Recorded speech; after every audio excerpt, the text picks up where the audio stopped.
afternoon. I would like to invite everybody to see Dr. Gabriel Variane. Dr. Gabriel Variane is the medical chief doctor of Protecting Brain for Saving the Futures in Brazil. And the speak is about virtual ICU as a reality. Gabriel? Hi, everyone. Hi, Dr. Teresa Uras. It's a great pleasure to be with you today and here in the third International Summit for Americas. And today, we're going to talk about a very interesting topic that we call the virtual ICU as a reality. Can you see my slides? Yeah. Okay. So, okay. Thanks. So let's start. Let's talk about neonatology as introduction. We know that multiple advances had culminated in an important reduction in mortality rates, but maintaining adequate neurodevelopment remains a challenge, and therefore new approaches are needed. When we talk about the neonatal ICU, we know that the NICU is an environment in which decisions that impact life are constantly made. We use information from various sources to understand the condition of a newborn to ensure the most appropriate medical care. However, correctly interpreting the deluge of data and information from an intensive care environment is definitely a challenge. And technology is now being used to identify and develop ways in which this decision-making process can be enhanced. So let's talk a little bit about technology, how technology is inserted in this context. And basically, let's first understand what is technology. And from the concept here, the term technology comes from Greek, which is basically from tank, art, technique, or craft, and logos, set of knowledge. So basically, it's used to define the knowledge that allows the manufacture of objects or modify the environment in order to meet human needs. When we use technology in the NICU, and when we look into the evolution of neonatology, we know that we have been using technology for many, many years. And for instance, considering thermal regulation is one of the critical factors in the surviving stability of the newborn, it's really interesting to see that in 1907, mortality was drastically reduced when newborns were placed in incubators. But when we look into the ICU today, it's a completely different environment. So the complexity has increased due to the advances in treatment in critically ill patients. And this is enhanced by the advance in the care of patients in need of complex surgery, such as cardiac surgery or neurosurgery. And early diagnosis, establishment of care protocols, and homogeneity of care are associated with improved clinical outcomes. Talking specifically about the neonatal neurocritical care, so we're really worried about neurodevelopment outcomes in this population now. The big objective is to combine advances in neuromonitoring imaging with novel treatments to enhance neurodevelopmental outcomes. And 4 strategies were developed during the creation of what we call NeuroNICU programs, which basically consist in infant co-management, standardized protocols and care bundles, wider neuromonitoring, neuroimaging utilization, and establishment of training programs.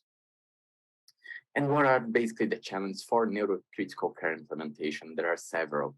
I may say the first one is education, training of the neonatal neurocritical care, ranging from new nursing hires to experienced neonatologists, especially for the post-pandemic healthcare workforce.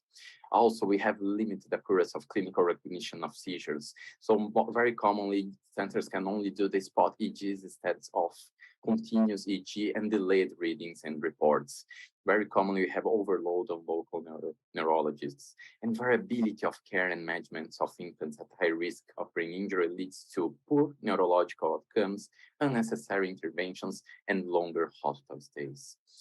High acute and lifetime direct and indirect costs of children with disabilities is one big challenge here, and the risk of medical legal issues due to not practicing the standard of care. So when we talk about trying to implement a neurocritical care program, we're trying to approach all these challenges and barriers. And here comes telehealth that may play a role in this.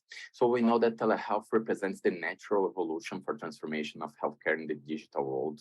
And the main product is the reduction of the distance between 2 sites, promoting access and reach of specific methodologies for reduction of the structural costs.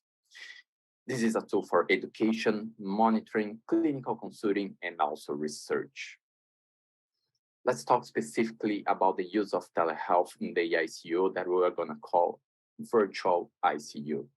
So virtual ICU, or also known as the tele-ICU, we know that the virtual intensive care unit is basically a model that leverages technology to accelerate overall critical care delivery using an innovative remote and on-site model. Telemedicine allows centralized intensive care team to continuously monitor, access, and intervene in a support of on-site caregivers. Moving forward, there are some premises here for the virtual ICU. And the basic ones that the virtual ICU is to provide remote visualization of patients, biomedical devices, and access electronic medical records. This gives the intensivist the necessary information to provide specialized support to the bedside team. The virtual ICU platforms leverage algorithms to examine patient data, combining physiological parameters with clinical risk factors to predict clinical deterioration and provide decision support. And insights offered by an embedded risk prediction in the future algorithms and push notifications and dashboards could even facilitate more efficient interventions to reduce the risk of critically ill patients in the ICU. Moving forward, I would like to share with you some steps or some of the basic components for establishing a virtual ICU program. So the basic components, we have that the virtual ICU basically, again, offers care enabled by technology from a remote center.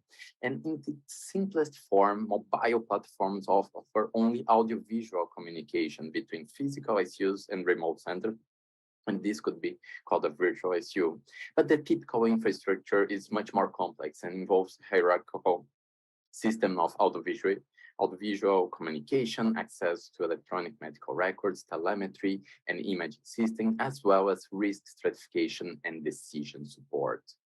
When we look into staffing, there are two basic ways, and the first one would be that the hospitals could have their own centers, their own monitoring centers with intensivists, nurses, and other employees, depending on institutional needs.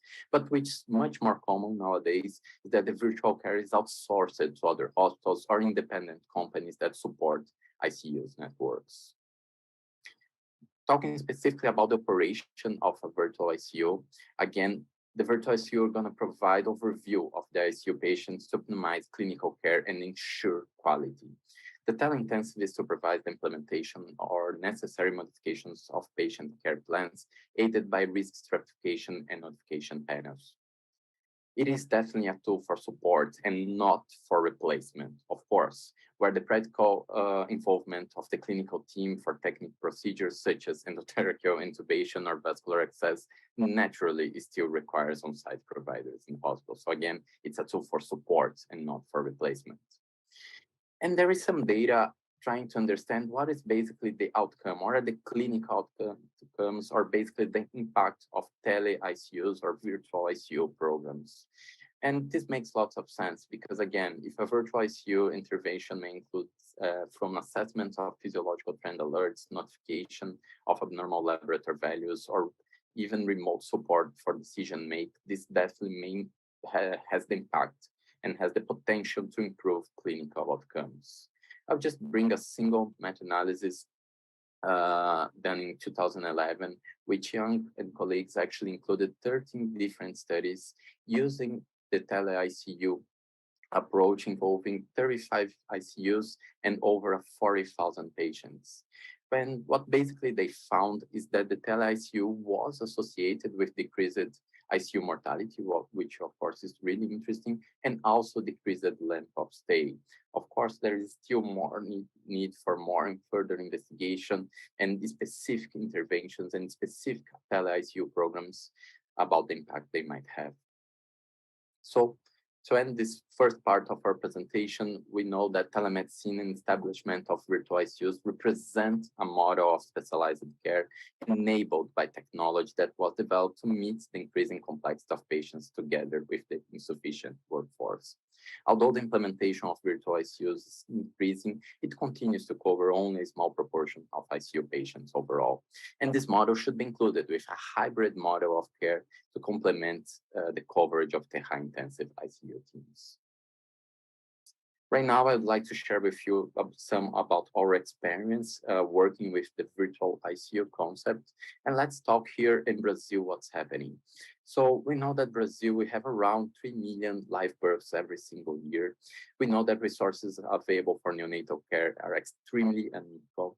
And we have heterogeneity in clinical practice that can affect the beneficial effects of specialized methodologies and treatments. And therefore, there is a need for innovative strategies, optimizing the application of specific methodologies added to longitudinal training and more effective interventions.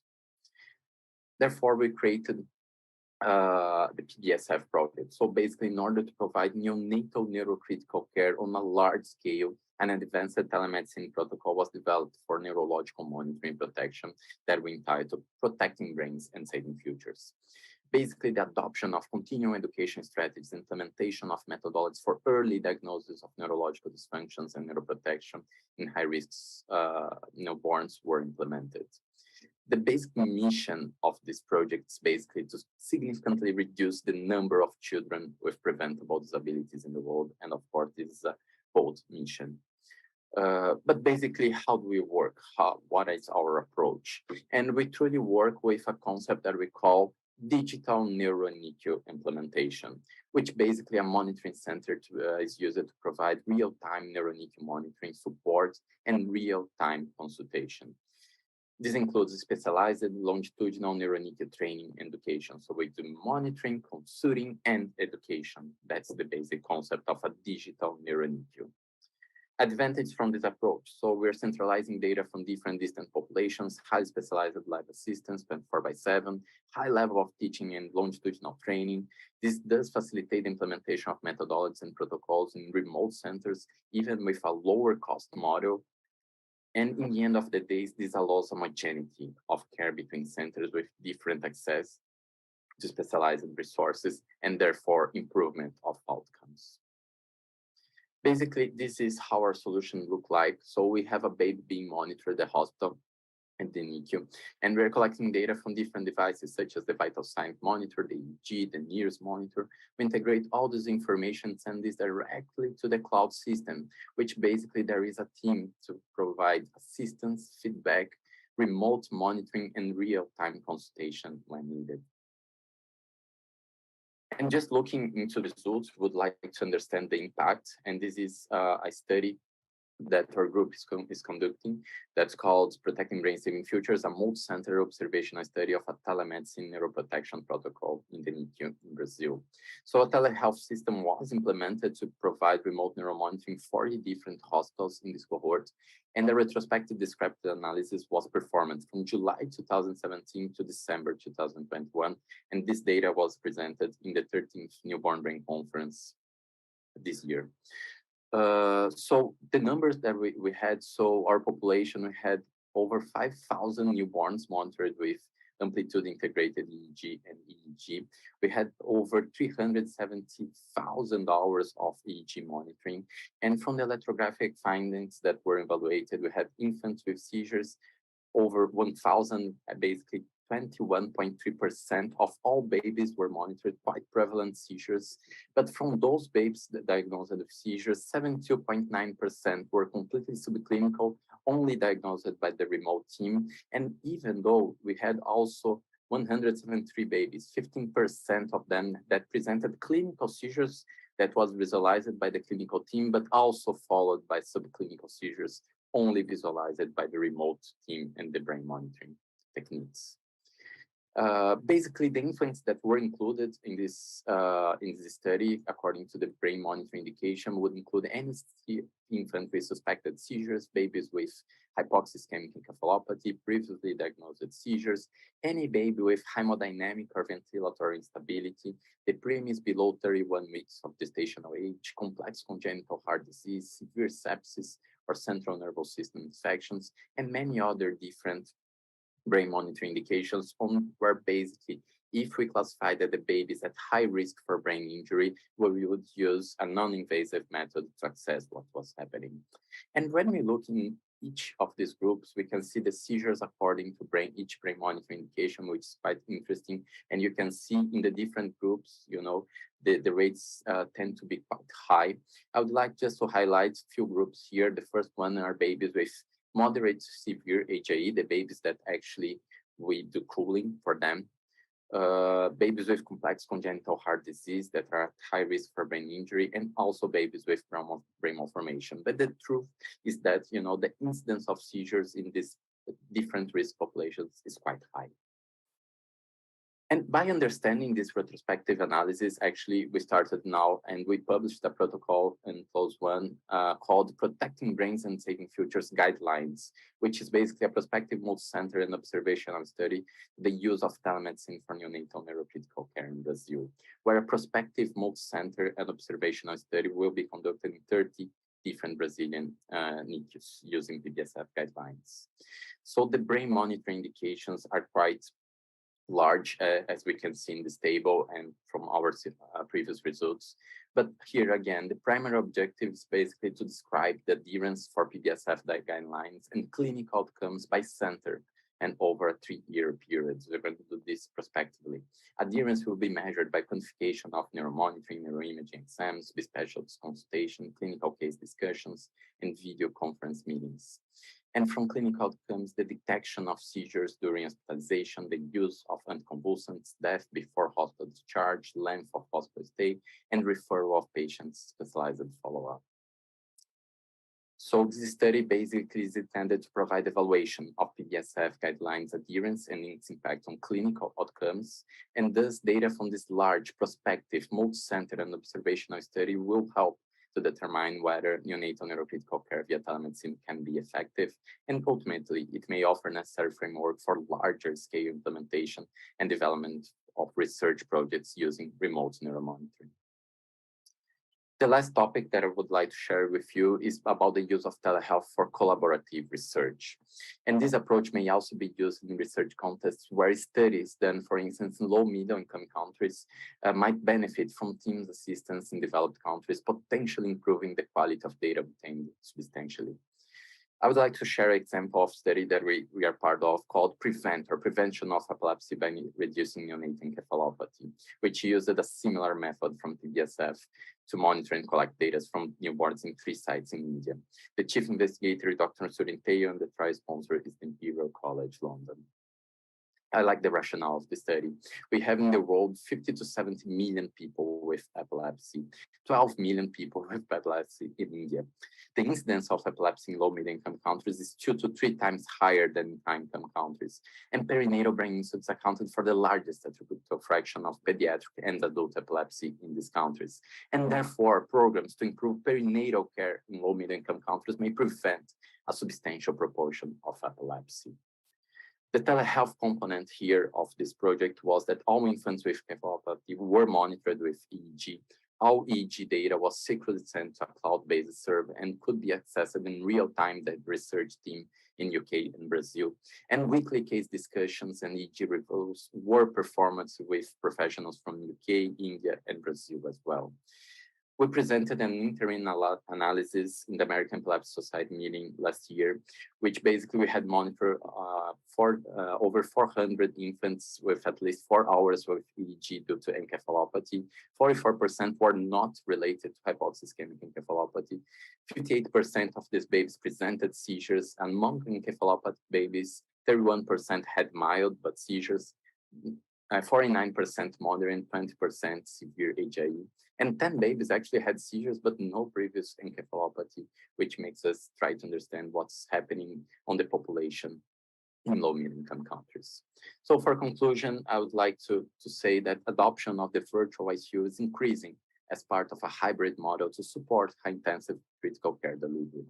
Previous study described that tele-ICU strategy may be associated with benefits, including improved ICU mortality and also decreased length of stay. It also has the potential for additional benefits, such as enhancing cardiovascular critical care, reducing interhospital transfers, and improving staff satisfaction.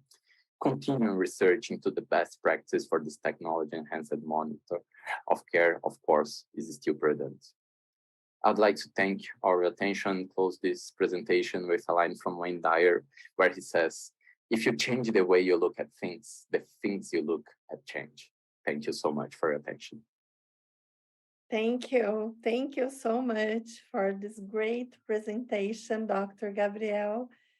And Brazil has 8.5 million kilometers and 3 million of newborns every year. And this technology probably can reach everyone. So it's a great pleasure to see you here. And I would like to invite Dr. Edna Bussotti. She's a nursing of our SOE. Edna?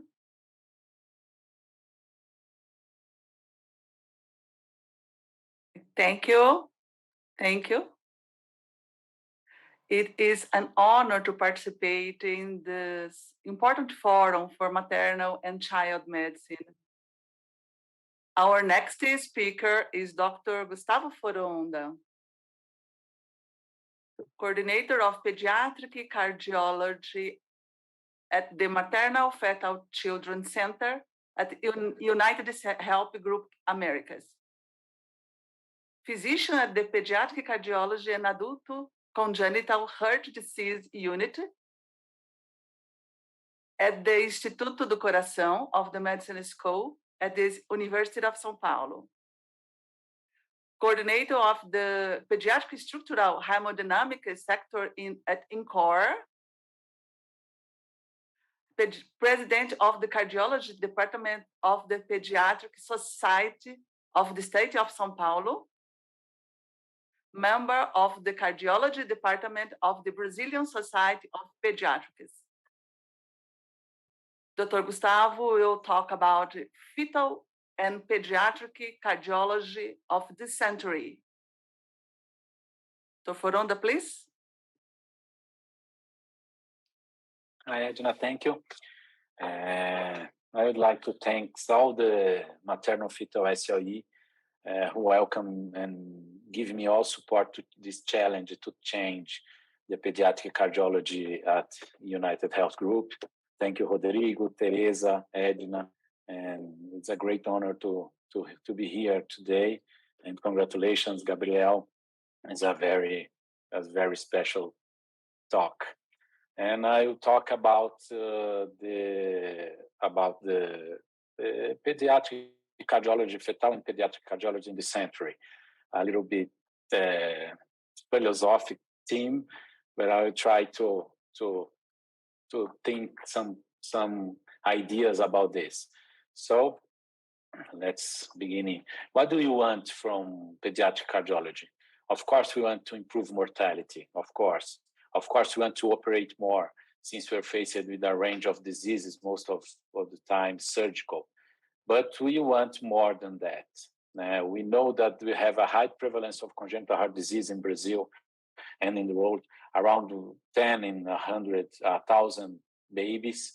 And we also know that the greatest impact of treatment is in the neonatal period, when you have about 50% of deaths in untreated cases.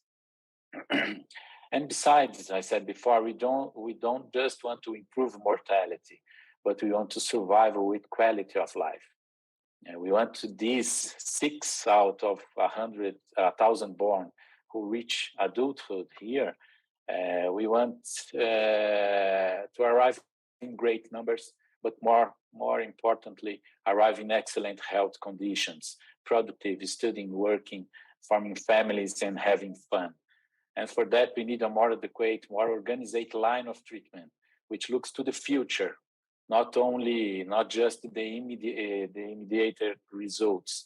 We want more efficient fetal diagnosis. We want faster referral to a specialized services. We want new technologies, like Gabriel brilliantly said, to optimize the treatment of congenital heart disease. So here is a publication of the European Society of Cardiology. We can observe the entire journey of patients with congenital heart disease who reach adulthood. Gucci, the name of the congenital heart disease in the adults, the growing up congenital heart disease, is increasingly prevalent in great numbers and also need a special care.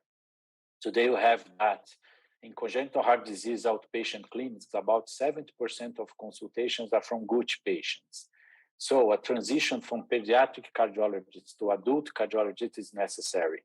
And even better, if there are specialists in GUT, specific training for these professionals is essential to all that work carried out in childhood is not lost in adulthood. So what do you need? We need a change in concepts, a change in way of thinking, a change to understand that we need a line of care which covers from prenatal care to adulthood. And this is very difficult here in Brazil. And that the same center can offer this care in a complete way with the same quality. Here's an example. In a publication in 2014 is not new, it's a little bit older, but a line of care for transposition of great arteries with all the steps described, always focusing in the best practice, since the prenatal period till the adult issues. It's very important to have this in Brazil, and this is what we dream in America, in America's group. So, of course, we want to improve mortality too. Here's a timeline of infant mortality in São Paulo, the most populous and most developed state in Brazil, from 1979 to 2017. It means 38 years of technology evolution, technical improvements, improved pre and post operative care. And you can observe that mortality of congenital disease, where congenital heart disease is the most frequently, have practically not changed. We have one of the more, why that? Why this happened? One of the most important points is the lack of beds, especially in the SUS, our public health system. That's why if you don't increase the number of beds, despite our technological evolution and physiological knowledge, we want to be able to significantly improve mortality. This is where the role of private medicine comes in, both in the treatment of congenital heart disease directly for the population that have some health insurance, but also in the public-private partnerships, which allows SUS patients to be treated in private hospitals. This is another point that it's very important in our reality. But to think the situation in this century, we need to know the past, of course. Brilliant minds, exceptional people here. Dr. Blaylock, Dr. Helen Tausig, brilliant. Dr. Fontan, Dr. Norwood, Professor Aldo Castaneda, and Dr. Adib Jateni, pride of our country, responsible for the first arterial switch surgery for transposition of great arteries. And I'm here too, but only because I'm receiving from Professor Adib my medical degree, and this is a very special day in my life. But these genius are the past, but still are the present. But are they the future? It's a very good question. Will the new surgeons be able to forcefully change the outcomes of congenital heart disease? New techniques will always be created, but probably without as much impact, because today we have a small margin of improvement in mortality in congenital heart disease. This legend, we always have a giant space in pediatric cardiology, but we're always looking for better results and less invasion for the treatment, okay? Here's another timeline with the most important therapeutic innovations in pediatric cardiology. In the last century, practically only surgical procedures are here. But in the end of the last century, and in this century, we have a great development of less invasive techniques with a great leap in catheterism therapeutic. It means that cath lab then plays a fundamental role in the treatment of congenital heart disease. What do you actually have today in pediatric cardiology? A mix of for more effective cardiac surgeries with significant improvements in extracorporeal circulation and myocardial protection, and more developed hemodynamics procedures with modern devices and new catheters. Hybrid procedures are now a reality, and all for the benefit for the patient.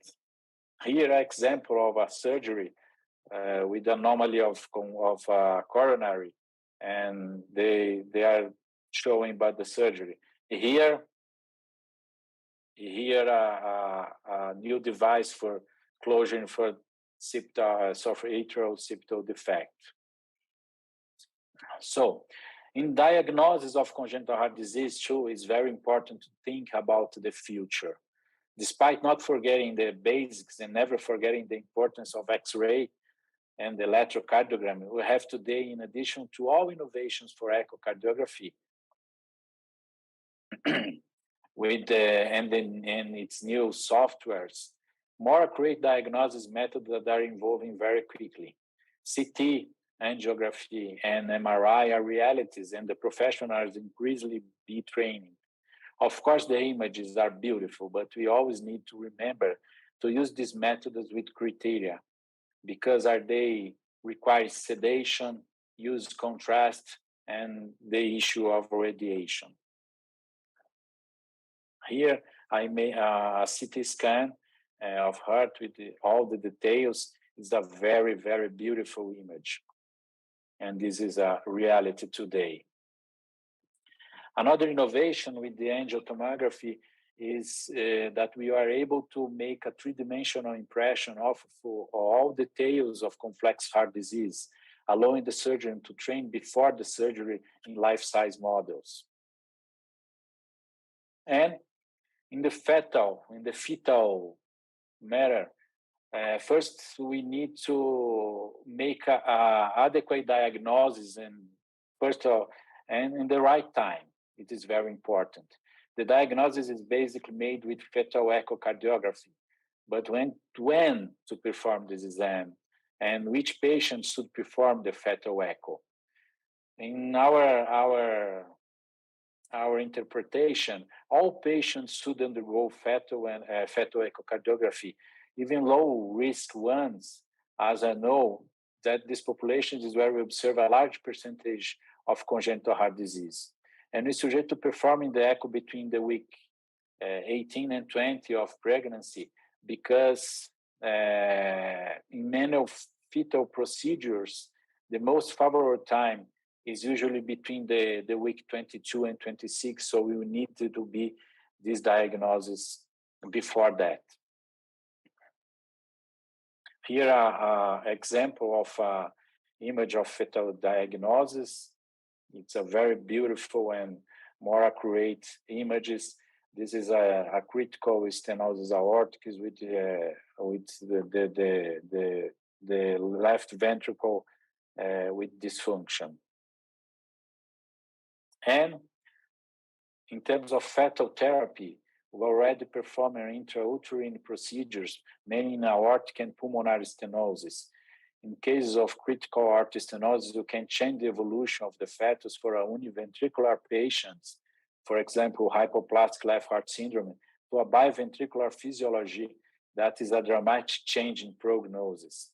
A schematic drawing of procedure technique is here, guided by echocardiogram, with the participation of fetal medicine, fetal echocardiography, hemodynamicists, and fetal cardiologists. A very good example of teamwork. Here another example, and the needle insert. And in the pediatric treatment, what do you have? Here a treatment of atrial septal defect, which initially was always surgical, with excellent results and low mortality. There was initially some resistance for the surgical teams for the percutaneous treatment, since the surgical results were always optimal. But a less invasive procedure with a shorter hospital stay and without extracorporeal circulation and with excellent short and long-term results. The Amplatze prosthesis made of nitinol metal alloy has as a major limiting factor that need of adequate edges in the atrial septum, but is now a reality in our country. And new devices for this. This is a Gore prosthesis that is made with less metal and more Gore-Tex material that change all the future of this treatment. Another example here is the coarctation of the aorta, another pathology that has involved a lot of less invasive procedures. Here is the old surgical correction. We're performing a clamping in the aorta to make the correction with the risk of spinal cord ischemia and the risk of paraplegia, in addition to a risk of phrenic paralyzation and vocal cord injury. When everything was going well, there was still the risk of recoarctation. And here, the less invasive correction, the percutaneous dilatation and state implantation. Here's the coarctation, a very complex coarctation. Again, here the catheter insert with the stent. Here the final result. Possible to do in smaller children with some restrictions, and the implantation of expandable stents make it possible to do in smaller and smaller children. And an improvement in treatment of preterm infants with persistent ductus arteriosus, where drug treatment and surgical treatment always have very important side effects. The device specific for this is now available for using newborn weighing more than 700 grams to 4 kilos. Implant using only venous access without the need for arterial access and with promising results despite the technique being still recent. So our dreams is that surgery and interventional catheterization work in harmony for the good for the patient. And we know that about all the benefits of less invasive procedures, but we also know that some procedures still have their state of art in surgery. And a complete and global treatment from the fetus to the adult, with all the staged throughout with criteria and with training professionals in each age group. This is very important to make our results better. And we always have all the technological advances available because, like Gabriel said, we believe that technology exists to benefit patients. And finally, teamwork.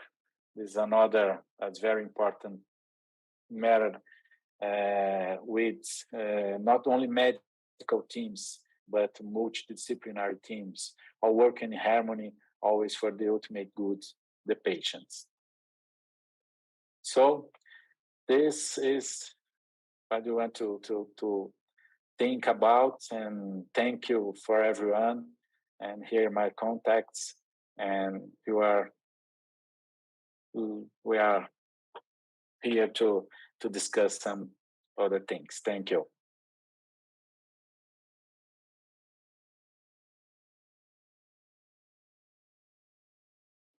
Thank you, Gustavo. Thank you. We have a lot of work to be done. His talk also showed us the important gaps in the line of child care.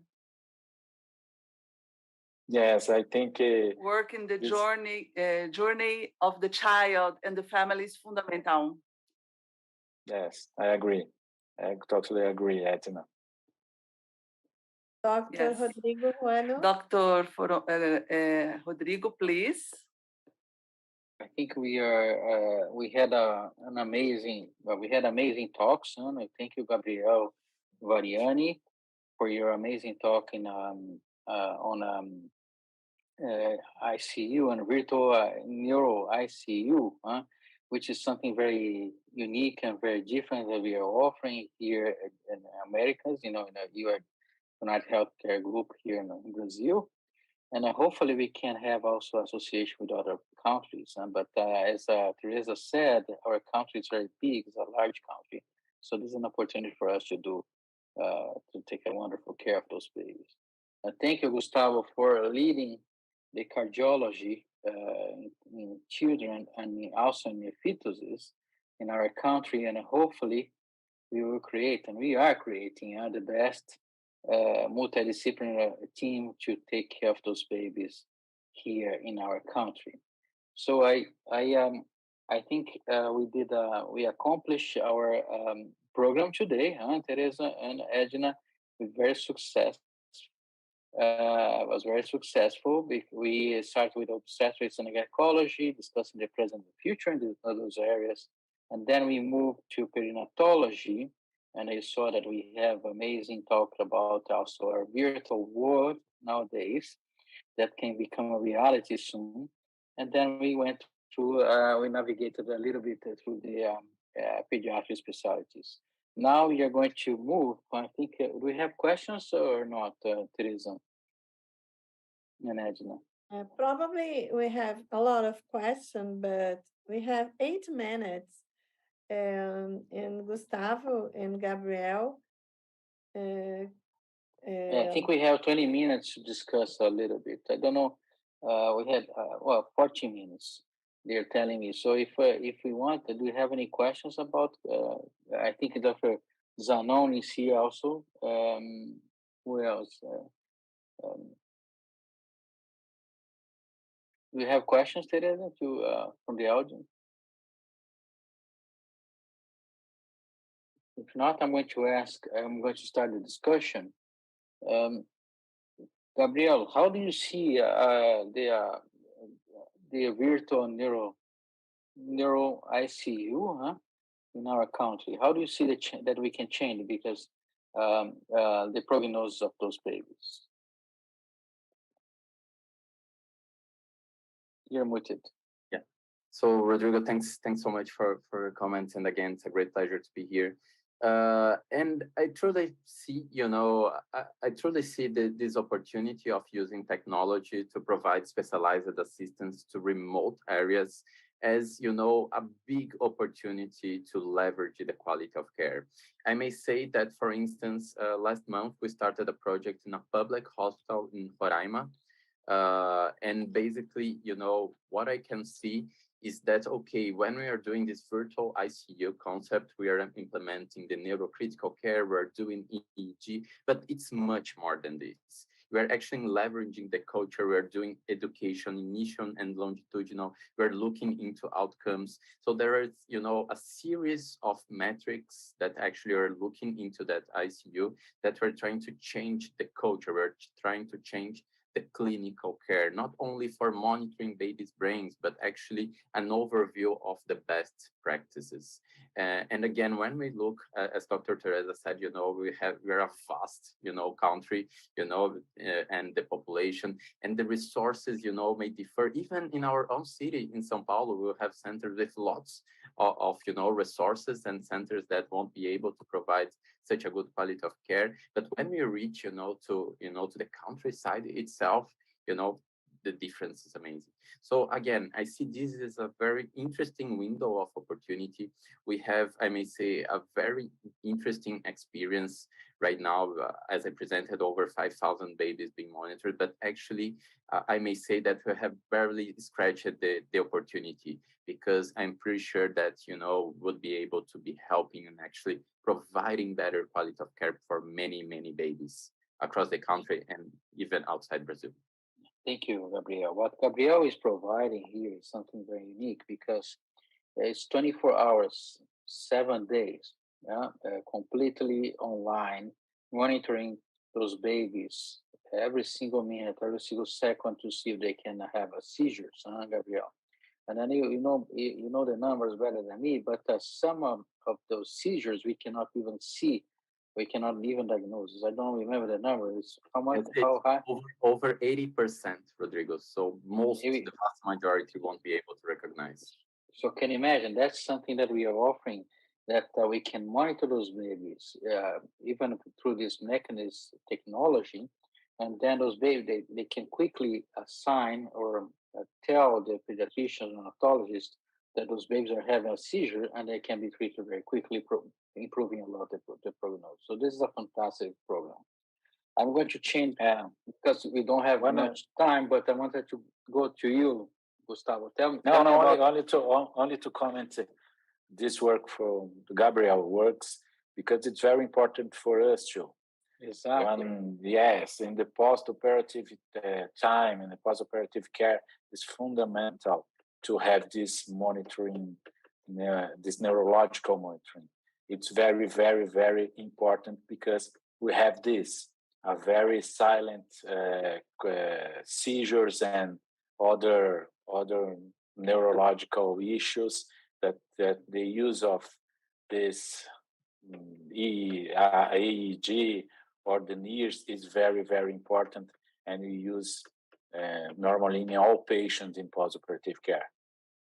Yeah, what Dr. Gustavo Foronda is saying is very important, it's very crucial, because we are building here, as you can see, a multidisciplinary team that can take care of moms, babies, and children in a very complex and accurate scenario using wonderful technologies. So, for example, the babies that they have, even prenatally diagnosis of congenital heart defect or congenital heart problems, of course, you can plan the delivery, and then we can manage them with the postpartum, postnatal surgeries, and then they can be monitored.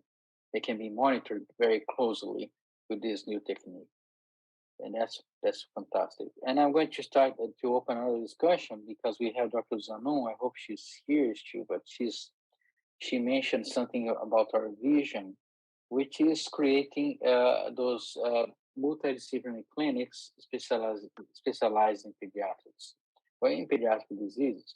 One of those diseases is really spinal bifida defect.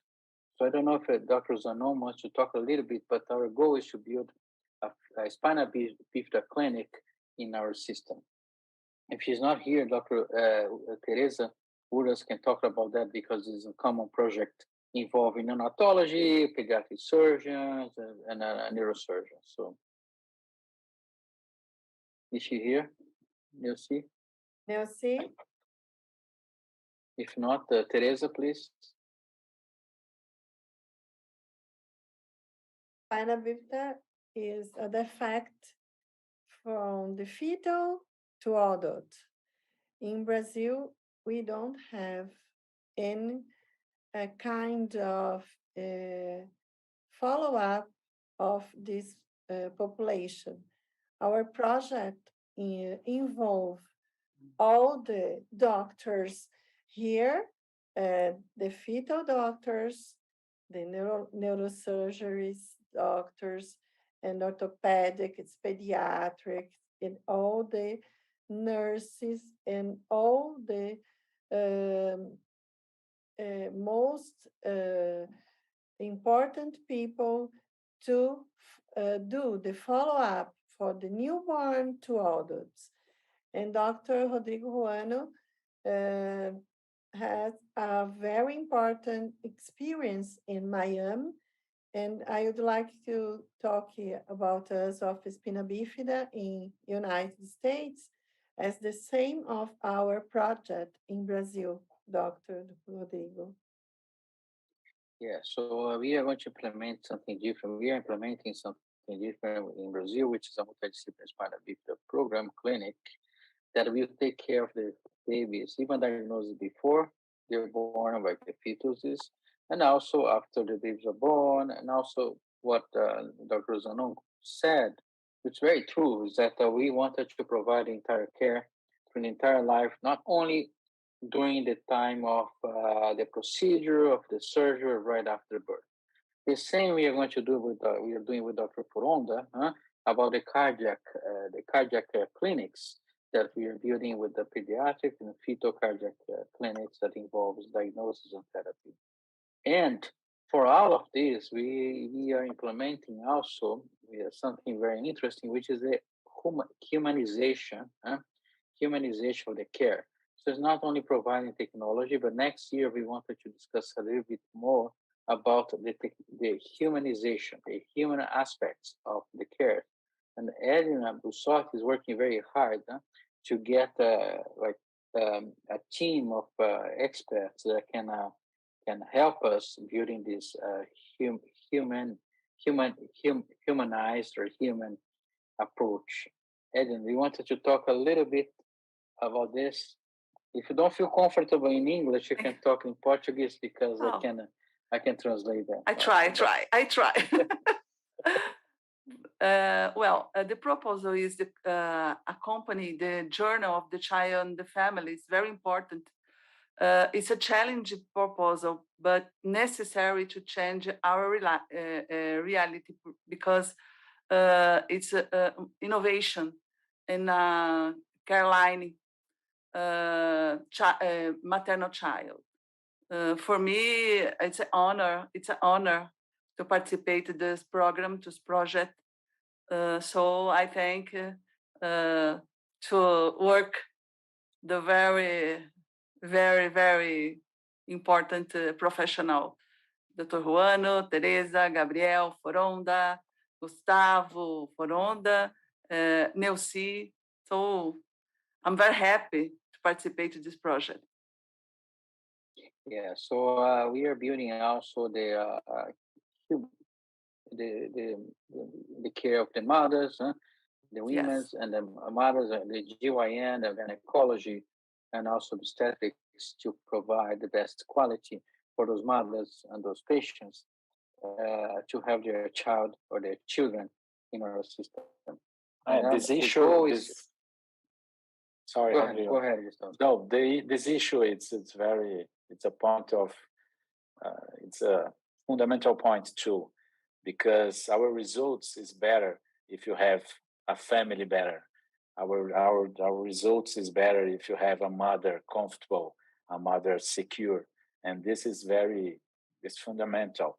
We need to have a neonatal ICU with the mother and the father and the family present and feels good, and this is fundamental.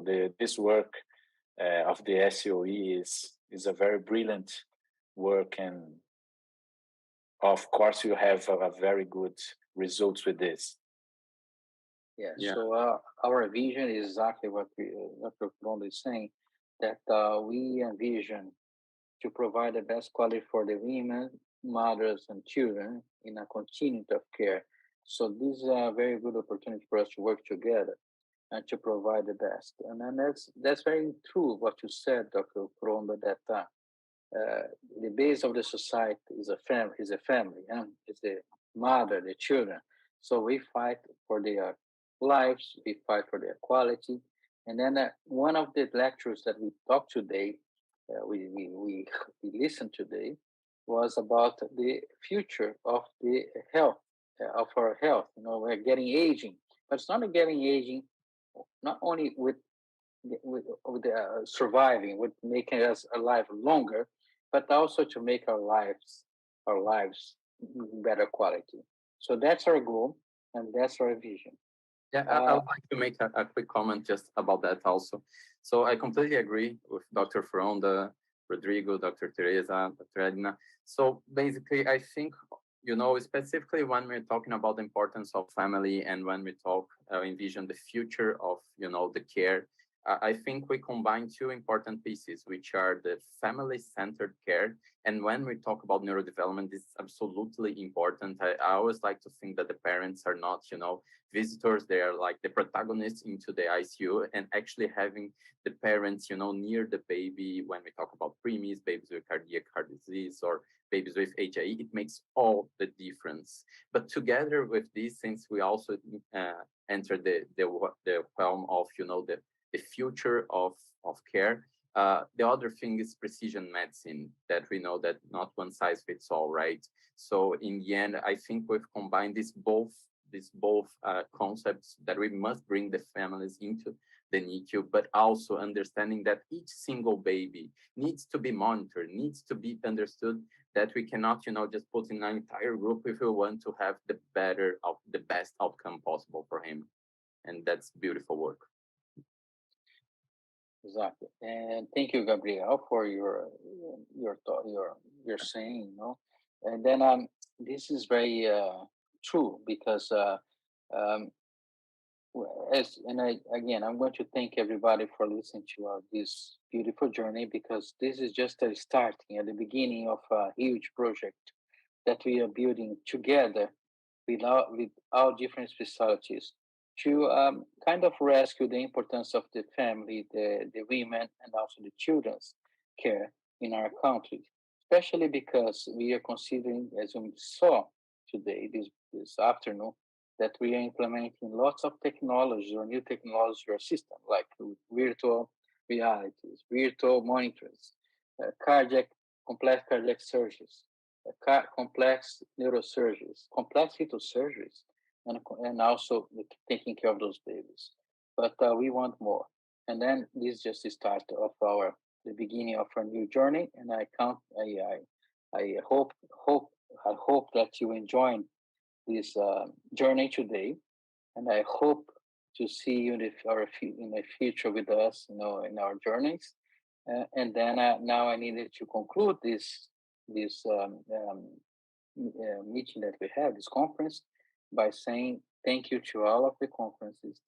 Thank you to all the moderators who moderate those panels.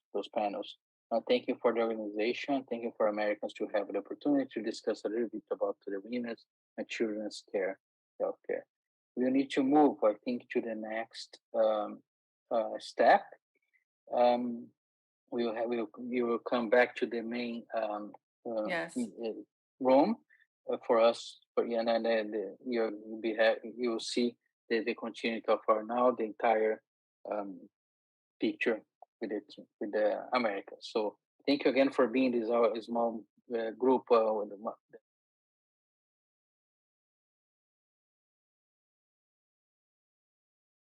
Okay, so we have still 2 more minutes to discuss. I have a question, Dr. Rodrigo Ruano.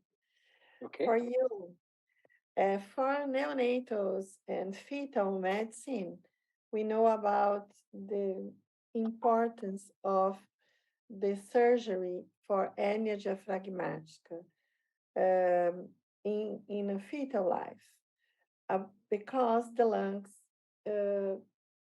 is no grow after that. You can speak about this for only 2 minutes, because you are so experienced in this context, please. Yeah, so congenital diaphragmatic hernia is something that we're implementing also in our group. Teresa, thank you for saying that. It's the same that cardiac disease, spinal bifida, we wanted to have a specific clinic with CDH, congenital diaphragmatic hernia, because that involves a lot. And then we know that the fetal surgeon, as we explained, just by placing a balloon inside the fetal trachea, we can promote the lung growth on those babies. They can have a better chance to survive. But also the importance of the multidisciplinary approach. So this fetus needs to be born in a center where we can find the specialized NICU with specialized team, and then pediatric surgeons, cardiologists with ECMO, etc., etc. So we are building this program. We have everything ready to provide all this treatment for those babies. Do we have still time to discuss or not? Okay, so I'd like to thank everybody here, and for the wonderful, wonderful talk. It was an amazing journey, amazing afternoon, and now we need to move on with the next steps, which is coming back to the main room that you can keep learning about the Americas. Thank you. Yeah, thank you. Thank you.